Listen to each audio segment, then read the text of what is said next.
Welcome to Out of My Mouth, the program where raw thoughts meet unfiltered conversations. Join us as we dive into the depths of human experience, where we share stories, perspectives, and insights that just might challenge the status quo. Get ready to laugh, cry, and ponder the world around you like never before. This is Out of My Mouth.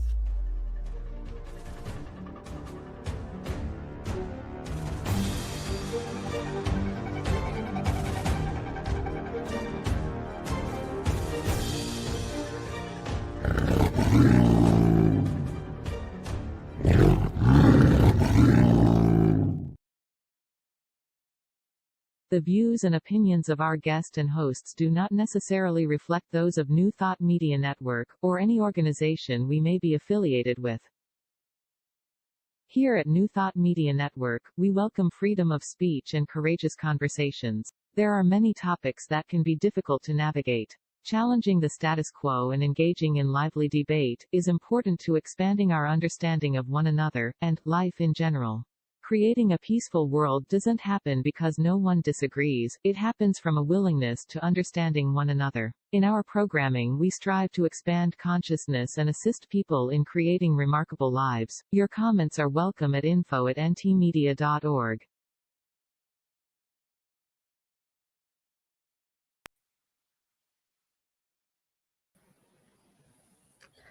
Good afternoon and welcome to Out of My Mouth. Courageous conversations on a Wednesday afternoon. I gotta love it. I'm Barbara Jean, and this is Cheryl Rogers and Marg Dupuis. And Marg, would you give us the land acknowledgement, please? I'd be happy to. We'd like to take a moment and recognize where you are, where I am. In the spirit of reconciliation and peace, we are grateful for the opportunity to meet on these sacred lands. We thank the generations of people who have taken care of this land for thousands of years. We recognize our oneness. We realize our history. We choose to create a new reality. We are one. Miigwech. Miigwech. Thank you. Thank you, Marg. And now it is my honor and my privilege to introduce our guest speaker today, who, if you have been following us, you will know, and that is Mel Horvath-Lucid. And Mel is a wild, creative, and lifelong learner. I love the wild. Oh, that is exciting. Mel serves as an interfaith spiritual director and ordained minister in the spiritualist tradition and works in restorative justice. With a focus on how we can do things differently towards love, toward peace, towards healing, Mel's work centers around building bigger spaces for awareness, realness, and belonging, with self-acceptance as a bridge. So welcome, Mel. And I'm just going to say our topic today is the seasons, right, turning into spring. And so I'm so keen to hear how we can make that a courageous conversation. Well, there's a few things I would say. I would say that the first thing when you asked that question that came to mind was a quote by Anais Nin that I hope I can draw enough of to do it justice. But there comes a point in our life where the fear of staying in the form of a bud is less than, or the desire to grow from that form of a bud is less than the fear, risking blooming and becoming a flower. And so I think metaphorically speaking, there's this place of risk to clear away those things covering who we really are, to do the labor and the work of metaphorically removing the leaves and debris, but to risk blooming is a key piece. I would also offer that I was sitting with the first part of Marg's land acknowledgement and thinking about how relevant that is to take a moment to recognize where we are and like who we are with, that work, it's so easy to get carried away. Yeah. So even that presence of I am planted and I am here, that is incredibly courageous work. To be present and here, to locate yourself in any given moment and to see yourself as a part of something, as a creator, as a piece of, rather than on the sidelines, above, below, all those other vantage points as we oftentimes find ourselves in. Right. I love that. I think Tell us Go. about the bridge. You were taught in the introduction. Cheryl said, I have it on full screen now, so I cannot see the words. Belonging But with self-acceptance as the bridge. Yeah, so I would offer that I'd actually draw from a conversation I had today. And it was a conversation with a member of the rainbow community, and they were talking about how they were raised and grew up with such shame for who they were, and fear for their experience of a conservative family, and how that carried shame and manifested as internalized homophobia. And so then they were fearing themselves.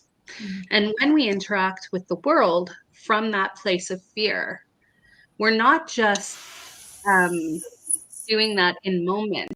It's like the lenses we're wearing hold a lens of shame, hold a lens of fear. And everything we see and interact with then has a different tone to it. And what this person spoke about was the moment that they came to understand themselves. The moment they accepted who they were, they said, I became connected with the world. I can understand the world around me by understanding and accepting myself. And so for my own personal story, I couldn't understand myself. I couldn't understand the world around me. How can I accept and receive love if I myself am not myself? Right? So the narratives and the stories get really loud. And so when we come to hold more of who we are, and then simply hold that without this idea of good, bad, right, or wrong, we start to be able to connect to the world around us. It doesn't just change here, it changes how we see, how we view everything. And that isn't like new information, but I'm noticing these days that embodiment of wisdom is different than understanding wisdom here. And that's really what it is to come to go, whoa, like this really works. This idea of being present and being who we are in the world changes how we see the world, changes how we connect with each other. It shifts everything. Yeah. I'm just going to, Barbara Jean has something, but I just wanted to say, for me, what you said there was key. And because I keep thinking about how so many of us in society think we're okay, when in fact we actually don't realize that we're disconnected from ourselves. So it's an illusion. And so when you said embodiment versus understanding, I think that's key. We all think we know who we are, we understand who we are. But if we really start delving deeper into that, well, like some of us have in doing some work, we realize that I'm not so sure. I'm really, all I am is a programmed human being.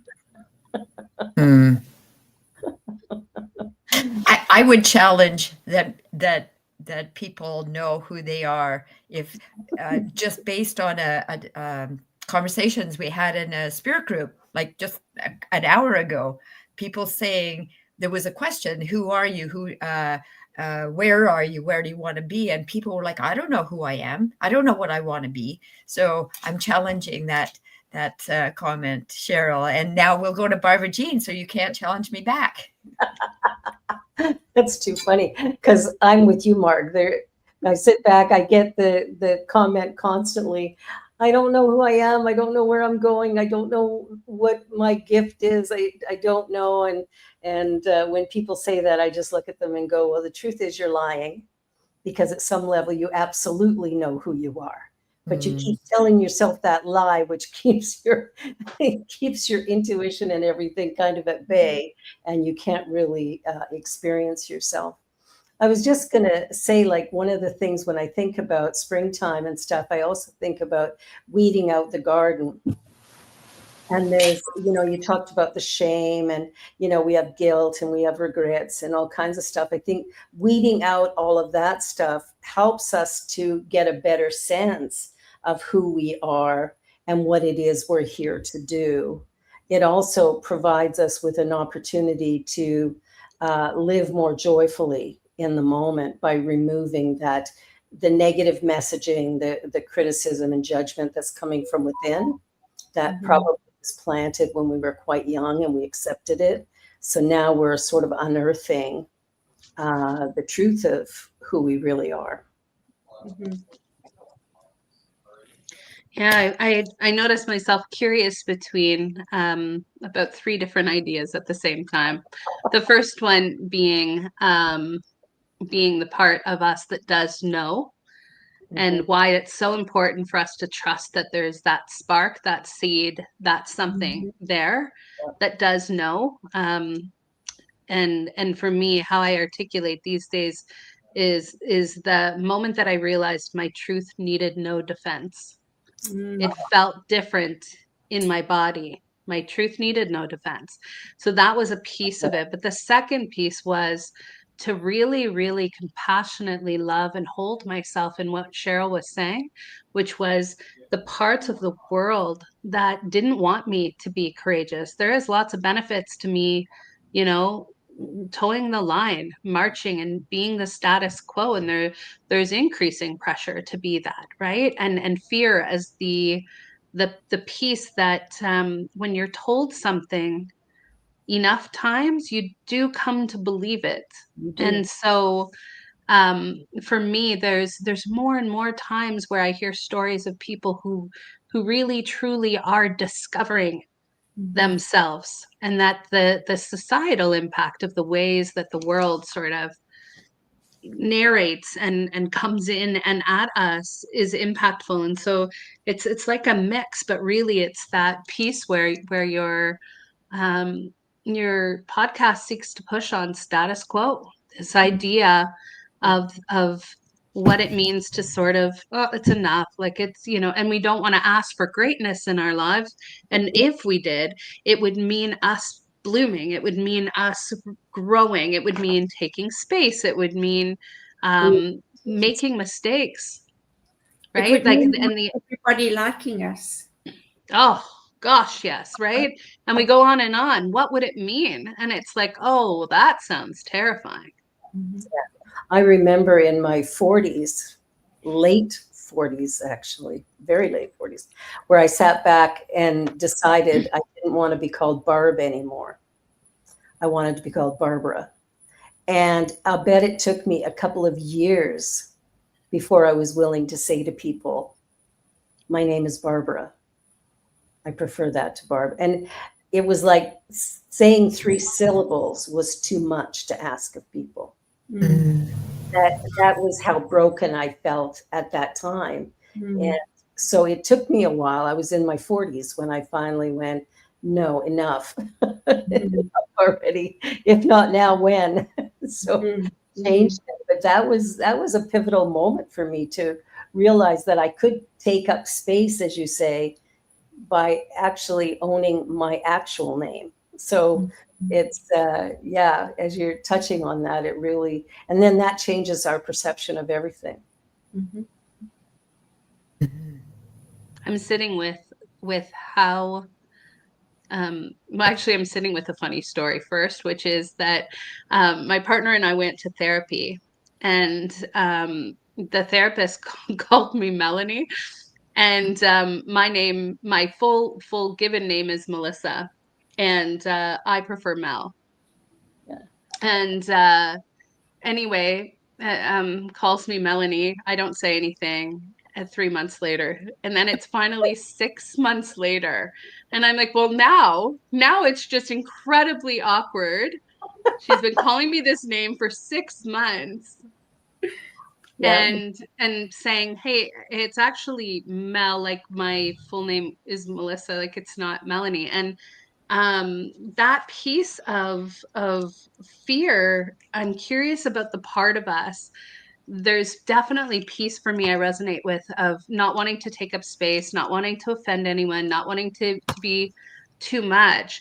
But there's also this undercurrent of this other side where I see that I wasn't giving people a chance to show up, to Mm-hmm. say, oh gosh, thanks for letting me know.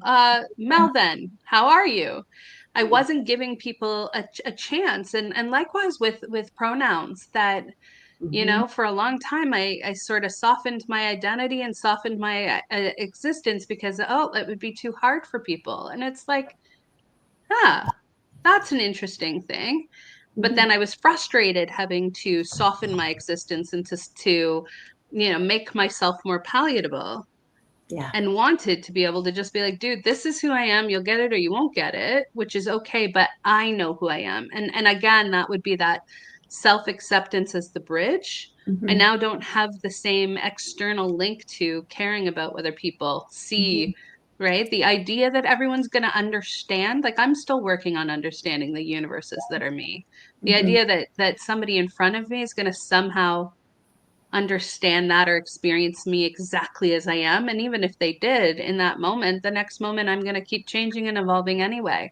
So it's almost like a myth that there's this external piece. And so I think that internal link to this is who I am and I accept who I am, I accept more of who I am, really does shift and change things. Really does. With this recent election, and I don't want to go down the political road for a few reasons. I'm fairly ignorant in that area, and for the first time, I found myself feeling fear about the potential of somebody being in the prime minister role that had in the past voted against gay rights, women's rights, et cetera, et cetera. And when you were talking about pronouns, Mel, I know south of the border that the rights of using certain pronouns has been taken away. And so I just had this fear building up inside of me, even though I really don't care myself. Like I don't have an identity. So I don't have that fear for myself being taken away, but I had this bigger fear for Canada, for the world, for how was your reaction? Like, did you have a fear based on the possibility that somebody could have been in Parliament that didn't think we had rights? There's a few things that I'll say. It's natural and it's human to be aware of spaces when somebody's coming in and encroaching your space. And that's really about consent. And so it's when we understand we're so out of consent with ourselves and we're so out of consent with one another that we think we can tell each other who we are. So nobody but me tells me who I am. That's the first piece. But damn, it's been one road to get here. And the second thing I'll offer is that I just started in January a 2-year mindfulness meditation teacher training program with Jack Cornfield and Tara Brach. And Tara particularly calls us into practices where we sit with the polar that we least connect with and find a way to hold compassion. And what I would offer is when we do that, we come to see ourselves in everything. So what I've learned to hear in the undercurrent of everything is that there is a universal desire for people to be seen, to be heard, to be valued, to be wanted. And the ways that we go about getting those needs met are absolutely healthy, unhealthy, messed up, bananas, all of those other things. Mhm. But I would throw a third piece in there, and that is about the roots of transformational justice. And the roots of transformational justice were built on the ideas, facts, and experiences of Black queer people who figured out how to thrive independent of a Mm. system designed to harm them. Mm. And so all of that goes on at once. The awareness of, the threat to, space, however that, whatever that looks like, the awareness that who I am is not dictated to me, did that one for so many years of my life. Mhm. And that I am choosing to thrive and lean into the spaces, but part of that has been the less I have given my power to, right? So like the idea of conscious consumption, I choose what I consume. And the news is designed to carry us away. That's literally designed to put you in fight, flight, or freeze. And we Yep. talked about at the beginning, how does that benefit? Well, then we're just little soldiers doing what we're told, Mhm. right? Too afraid to be present in what is. And so I just I call that, I call us on that and call us back into what it looks like to to consciously consume, to actively spend time each day touching the earth. That I Mm. ever thought I was too busy to take 10 minutes to sit in nature, go for a walk, touch the earth, to breathe. 10 Mm. minutes to breathe. You are never too busy to take Mhm. 10 minutes to breathe. And if we think Mhm. we are, that's okay. No worries. Just notice and then come back to the breath, Mhm. back to the heart, come back Mhm. again. And Mhm. sometimes I think that busyness is a way that we validate our input, or, how much we bring there, that feelings of insecurity, like somehow I'm not enough.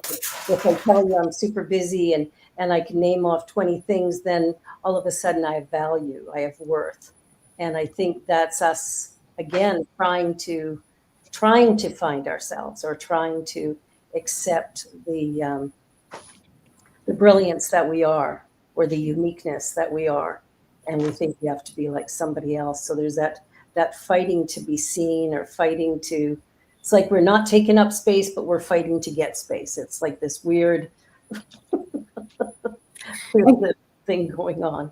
When I hear you say that, Barbara, I think maybe that's a way of running from ourselves, distracting ourselves, right? Absolutely. And not giving ourselves the time to do, like, what Mel is saying, go out into nature, sit and just be aware of your breath, your breathing for 10 minutes, uh, just taking a little walk, things like that.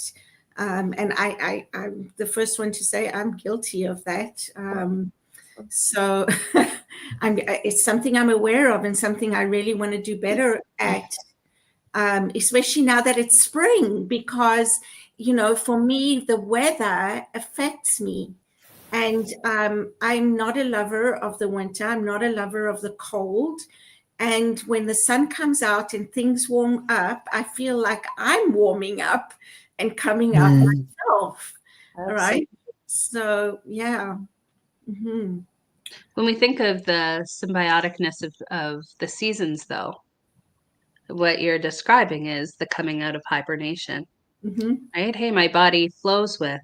And it is interesting because winter, for many of us, is darker, Mm-hmm. colder, more internal, more introspective, slower, quieter, as it was meant to.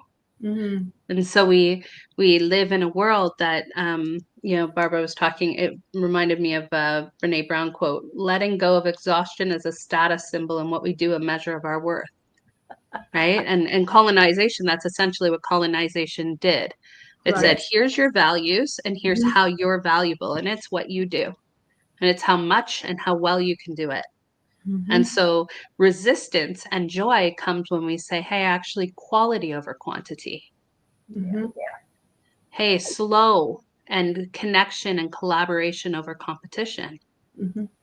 I'm not going to give in to these sort of fight, flight, freeze responses. but they have been really, really beneficial for systems of having us disconnected and just sort of operating in autopilot. Mm-hmm. Yeah. I don't think until I read my book back 5 years later that I realized, I would have said 5 years ago, as far as trauma responses go, I definitely dealt with pleasing. Let me be pleasing. So let me be 50 different people to 50 different people. And, you know, how would I not confuse myself amongst that? And then the second part of that piece was the fight. I thought I saw myself as a fighter. Mm-hmm. What I came to understand through some good therapy, some time, and some reflective writing over the years was how frozen I was. And that really the last 5 years have been like thawing and refreezing, thawing and refreezing, because to be born all at once would be too much. Mhm. That's very true. A line of my writing says, I was born kicking and screaming, and I met people that way for years. And now I favor the long birth, the slow, the arrival that doesn't need to arrive kicking and screaming. But that was definitely, you know, I'm ready to fight at any moment. I'm on guard, hyper vigilant. My most recent book's actually The Turning, this one here. Oh, Yeah. right. Yes. I haven't got that one yet. So tell us a little bit about that book, Mel, and how it came to be. Absolutely. So this is a snapshot of writing for 5 years from Marches, Aprils, and Mays.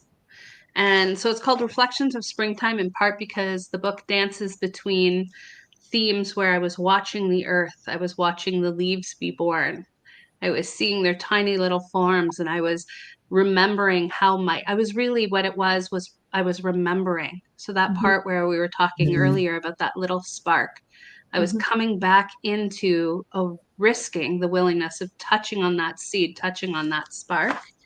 And so it's 5 years of what I would say was a hot mess, you know, kind of mix of midlife crisis, spiritual awakening, existential crisis fits, you know, of a really, really imperfect and perfectly on time journey of coming back into who I was.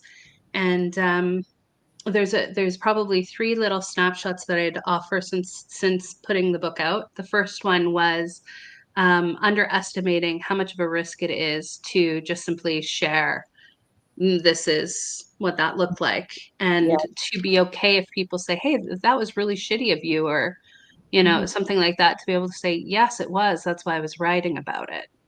Right? Like, and that's the difference between guilt and shame. Shame would say I am a shitty person, and guilt is like, oh yeah, that was a pretty shitty choice. And here's what I learned from it, here's how I've changed from it, this is the accountability responsibility framework applied. And so that's one piece. The second piece is that for many people, it was actually the dedication to my sister that brought them to tears. And I think in part, I dedicated it to my sister. Oh, yeah, I feel emotional. I dedicated it to my sister because my sister has given me the biggest, most incredible experience of unconditional love one could ever hope for. She knew about my journey the entire time I was going through it, and she held space for me without judgment. I never wondered if she'd be with me. She was the one over 5 years ago that said toward what was absolutely, I assure you, a very attacking response on my part, said, you know, just mentioning, naming, if you were a part of the rainbow community, like I just naming, I just love you. And I jumped on her. I came for her. Why are you even saying that? That's not true. And that kind of love, holy shit, it changes you. That's radical love. That is love that she never needed me to be something. And also, you know, I talk openly about my life, and that was a lot. That was a lot that happened. And I never gave myself space to even say that was a lot. So that's the second thing. And then the third thing is that I wrote a piece on tolerance. And that's that part of coming into this place of who I am. And a response from a reader was, I really valued your harm reduction piece on tolerance. And I was like, thank you for naming it that way, because I wouldn't have known that that's what it was. But this idea of tolerance as sort of like inherently issue is something that I'm learning to challenge.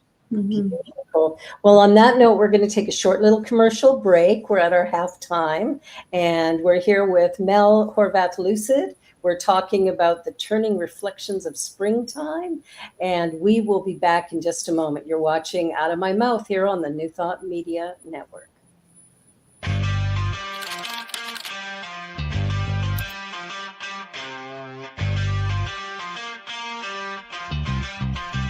New Thought Media Network.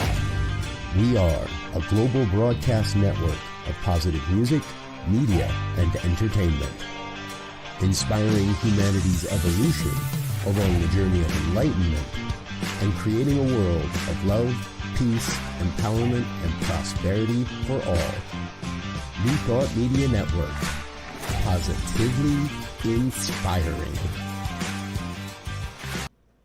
Please help us say thank you to our organizational sponsors, including the Hefferland Foundation, Affiliated New Thought Network, International New Thought Alliance, Science of Mind Archives and Library Foundation, Center for Spiritual Living Denver, Center for Spiritual Living Midtown, New Thought Philadelphia, Planned Happiness Institute, Summit Center for Spiritual Living, One Heart Retreats, Center for Spiritual Living on the Lake, Unity Spiritual Center, Kitchener, Om Center for Spiritual Living, La Mesa, Satya Center, Center for Spiritual Living, North Jersey, Unity of Savannah, and Center for Spiritual Living, Seattle, as well as all of our individual donors.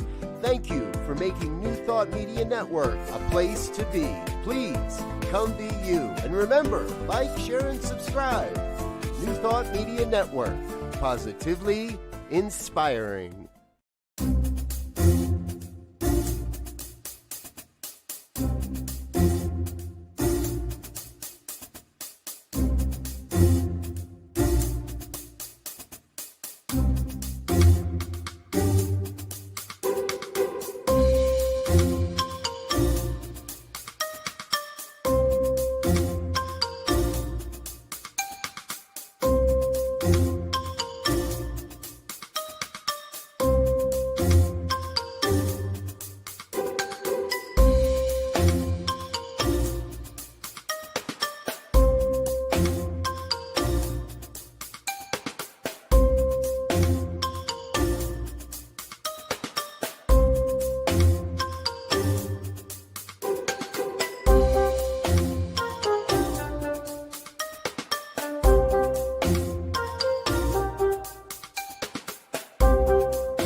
And we're back.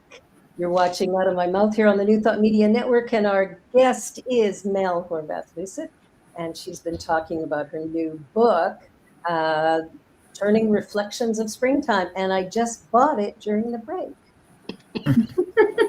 Cool. Tomorrow. Well, Mel, what part of springtime do you feel you're in right now?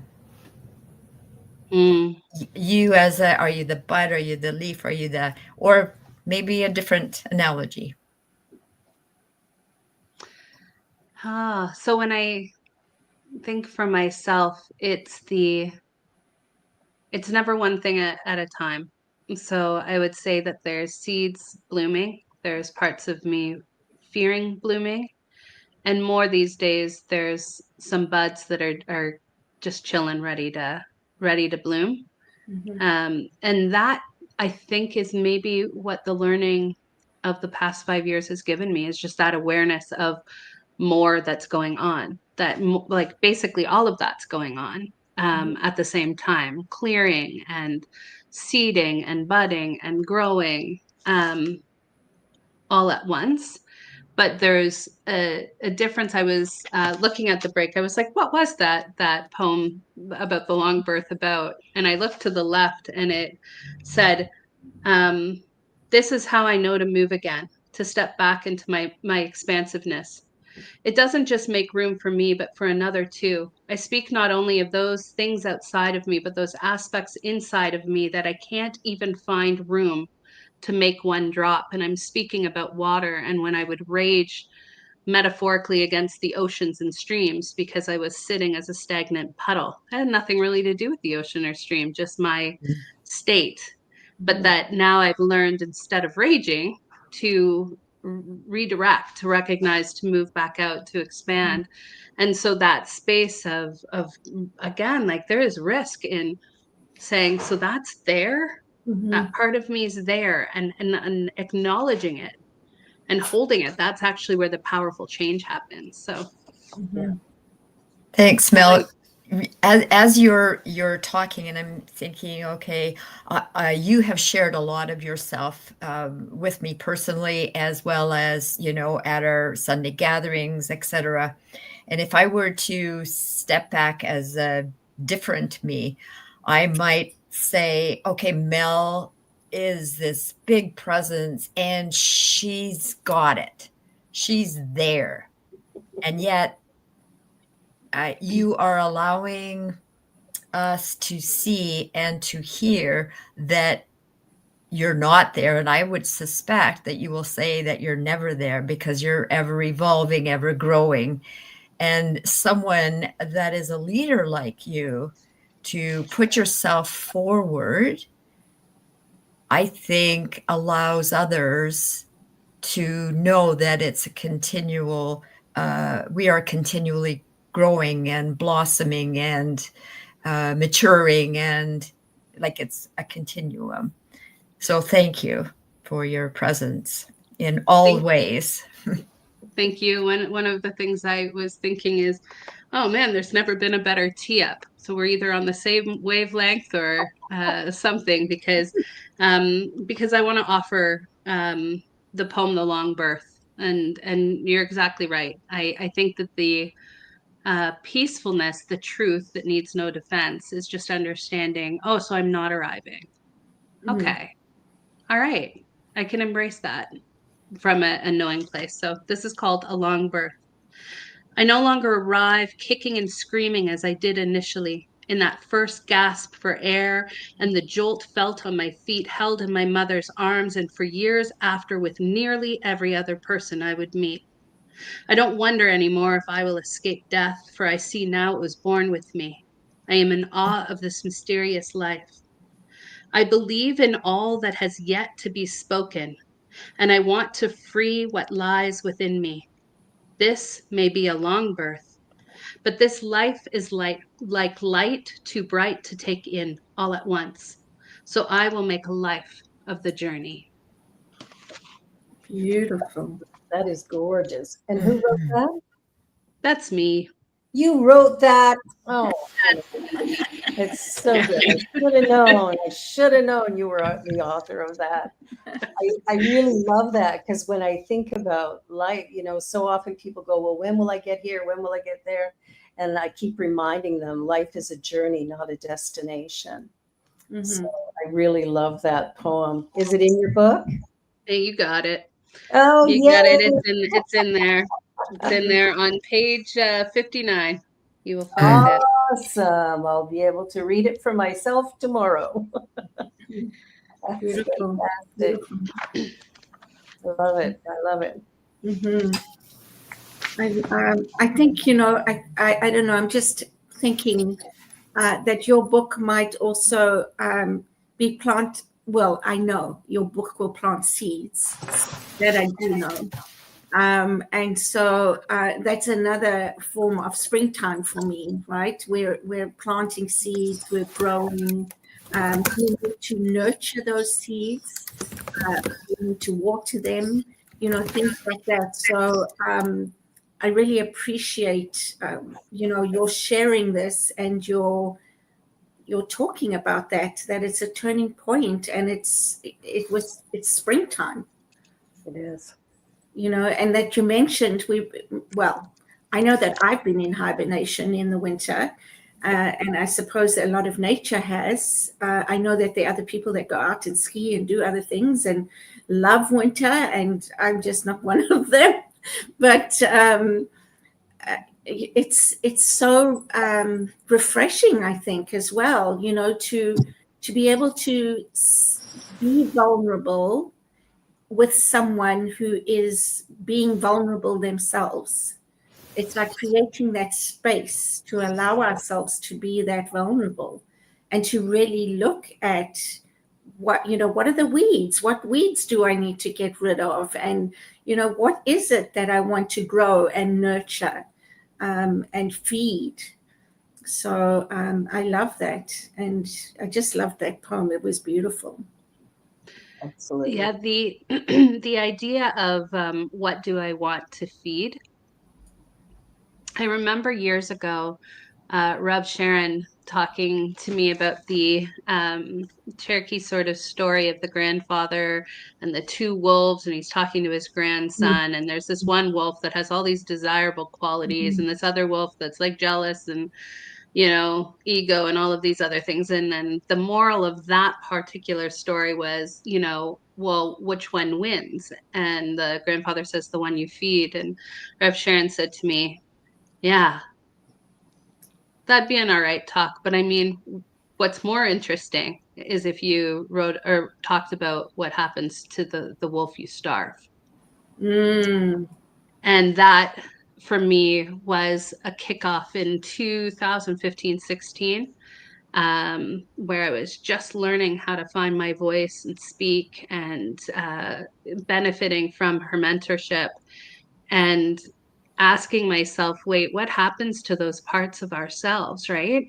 And so as I went to school for spiritual direction and leaned into Jungian psychology and this idea of shadow side not being these awful things about us, but these things that we didn't know what to do with, so we stuffed them down, and reaching into that, daring to look. And the first poem I wrote was Heart of Wonder, where I reach down and I pick up my heart. That soft, that gentle, that caring side of myself that I thought had no room.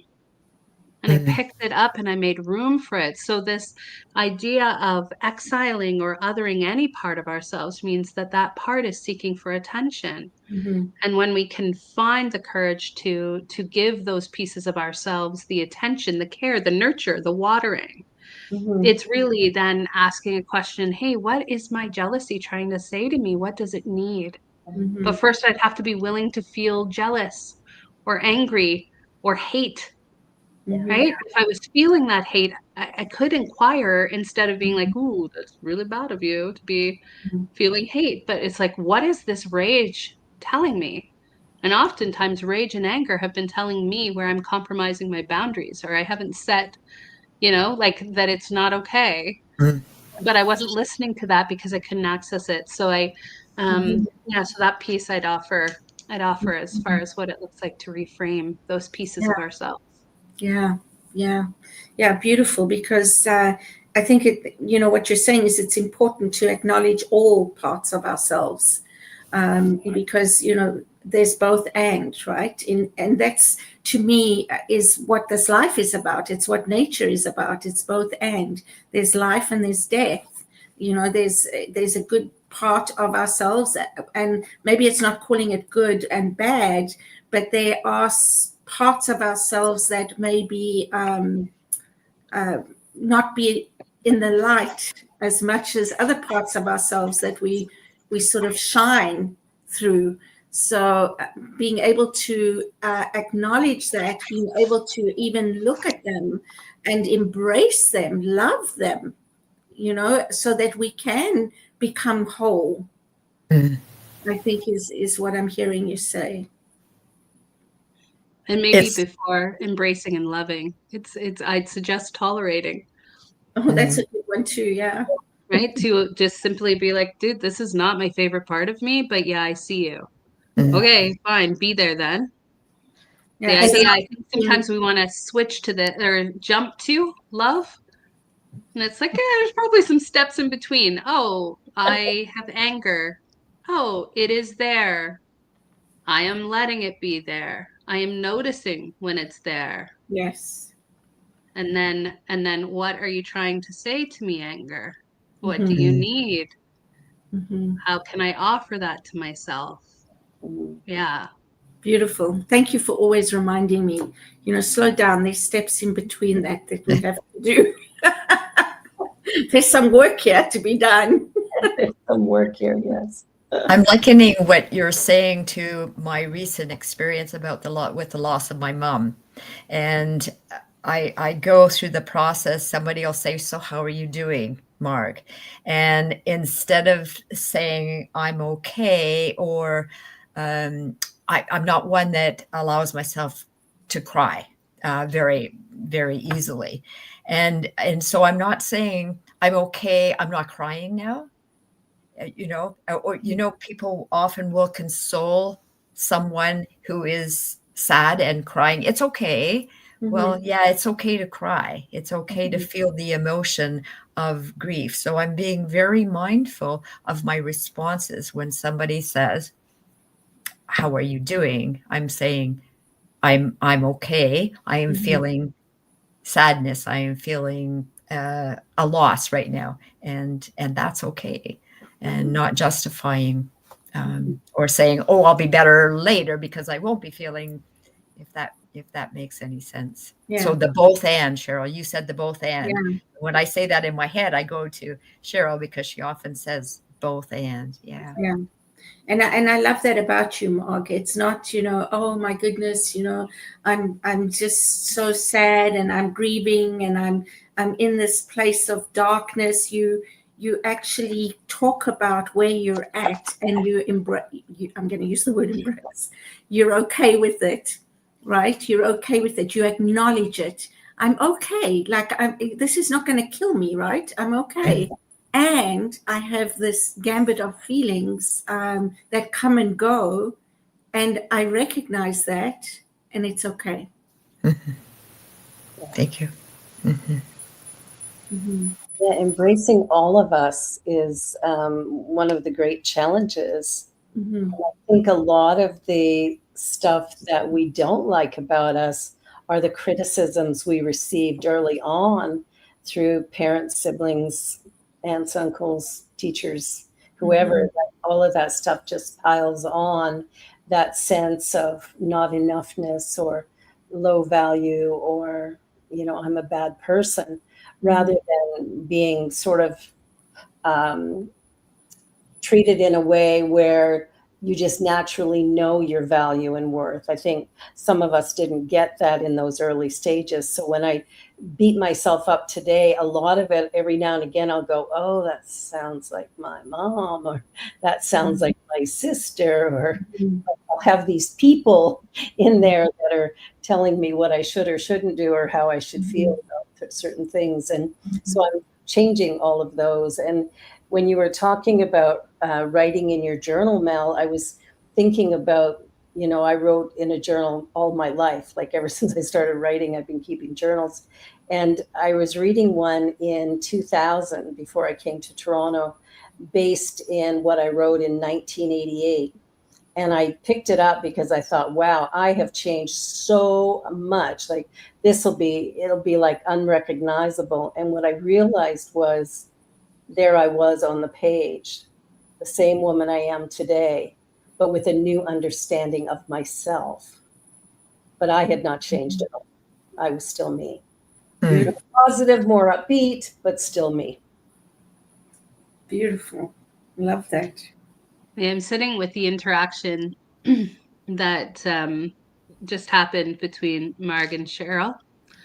And I'm sitting with, what a weird world we live in, that we just had a conversation about being a whole person, with the gamut of emotions, with, do you know what I mean? Like that was a thing that we thought you can't be.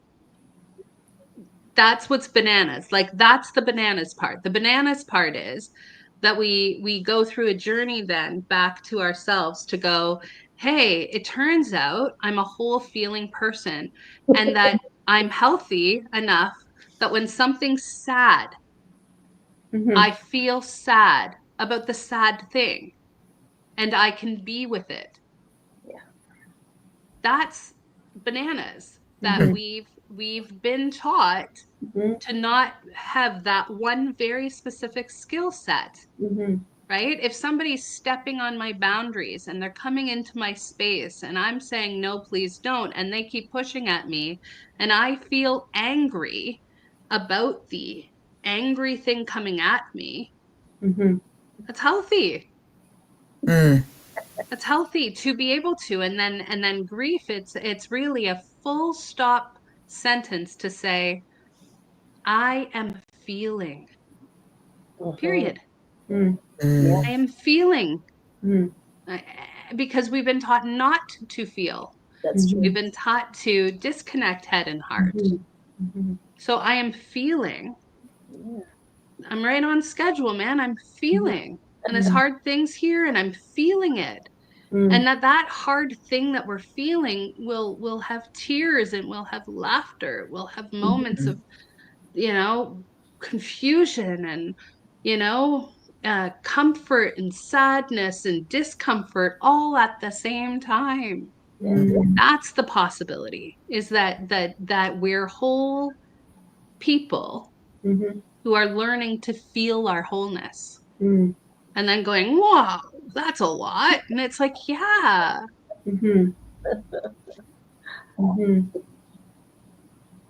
Yeah.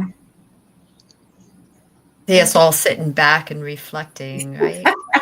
And I would, if I was in the group right now, I'd just sort of sit in the silence, but it's probably not appropriate for a talk show. Or is it? Or is it? I think silence is always appropriate, but we get uncomfortable in the silence sometimes. So silence is good. Silence is good. Mel, one tidbit from your book that you would, that pops into your mind right now that you want to say, this is what I want to share about my book. I don't have a tidbit. I have a poem that I'll offer, and it's called Softening. And I think that's the part where I was talking about earlier, where my defense mechanism, my trauma, got confused for personality, that part of me that would arrive kicking and screaming. And that the journey, the gentleness that I've found within myself, that softness, has come from just this awareness of wholeness as a person. So I offer this to you. It's called Softening. This ache within me, this feeling of inadequacy, feels softer these days. I'm learning to accept paradoxes. One can be both full and empty, light and dark, healed and wounded, right and wrong, real and disillusioned, and everything in between. And you? All of this too. I love that. I love that. Beautiful. I want to hear it again. Huh? I closed the page, so we'll see. Oh, no, it opened to it. Of course it did. Would you like me to read it again? Yeah. Yes, please. Softening. This ache within me, this feeling of inadequacy feels softer these days. I'm learning to accept paradoxes. One can be both full and empty, light and dark, healed and wounded, right and wrong, real and disillusioned, and everything in between. And you, all of this too. Yeah, that was worth a second read. Thank you. And so for me, I would say that what that's changed for me in my interactions with others is knowing that I'm all of that. Means that when I see that in front of me, the not knowing, the stumbling over my words, the ways that I would show up maybe maladapted, trying to get attention or wanting to get my needs met, and seeing that in front of me is less offensive to me now because I look at it and I say, oh yeah, that was a piece of me too. The wounded child, the stomping toddler, the angsty teen, these are pieces of ourselves that come up. The part of me that wants to, be seen or known, and maybe, does it by over asserting my qualifications and my knowledge, right? Like these are pieces of ourselves when we integrate them and we see it in front of us, that maybe instead we go, okay, so you're just looking for me to see that you're awesome. Well, I can do that. You're awesome. There you are. Have that thing you are looking for with a gentleness that doesn't make it about me. But that's why the work of knowing who we are is so vital, because otherwise we're not interacting with full occupancy of our hearts and our minds and our bodies. And then of course we're missing each other. If I'm carried away and you're carried away, neither one of us is present. That's so true. Well, now we're down to our last 4 minutes. Time flies. And what I'm curious about is, what is your takeaway from today's show? What is one thing you would like people to take away from this conversation? And I would put that back to all of you. Beautiful. Cheryl, what have you got? Well, I from this conversation, I took this out of my wallet because I wanted to share this, and somebody gave this to me on the weekend, and it's really special to me, and I'm keeping it on me so I can remind myself. Okay. And it says, can you remember who you were before the world told you who you should be? And that's like, oh my goodness, right? It's perfect for today. Thank you. Absolutely, yeah. Mark, what about you? What's your takeaway from today? I know I'll take it beyond this experience I'm having right now. I'll hold it here right now as I'm going through the grieving process. As I'm recognizing the grieving process, I'll listen to the words that came through today and know how to express and feel in a deeper way. Yeah. Beautiful, beautiful. And I think for me, it's about, the fact that we already are perfect, whole, and complete, and that we need to remember.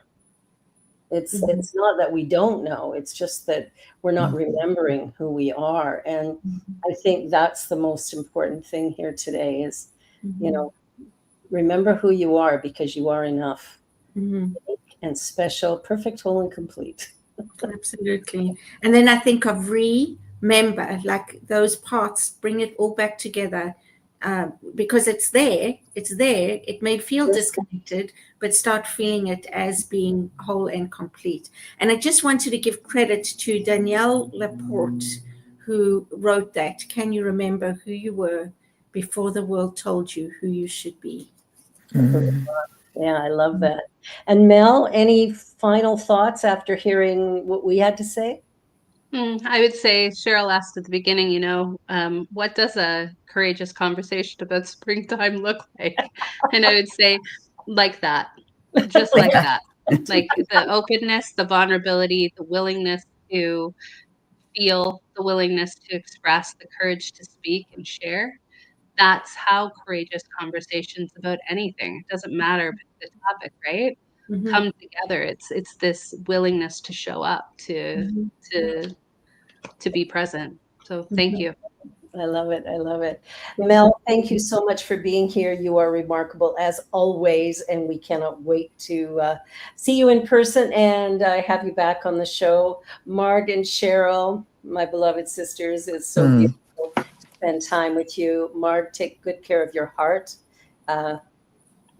She needs your love at the moment. So just allow yourself to free that grieving energy and just be in it. And you deserve to feel what you feel. And on that note, we're done for today. We'll be back again next week. You're watching Out of My Mouth here on the New Thought Media Network. Be sure to like, share, subscribe, and tell your friends about it. We'll see you next time. Thanks, Bye. Mel. Love Bye. you. Thanks.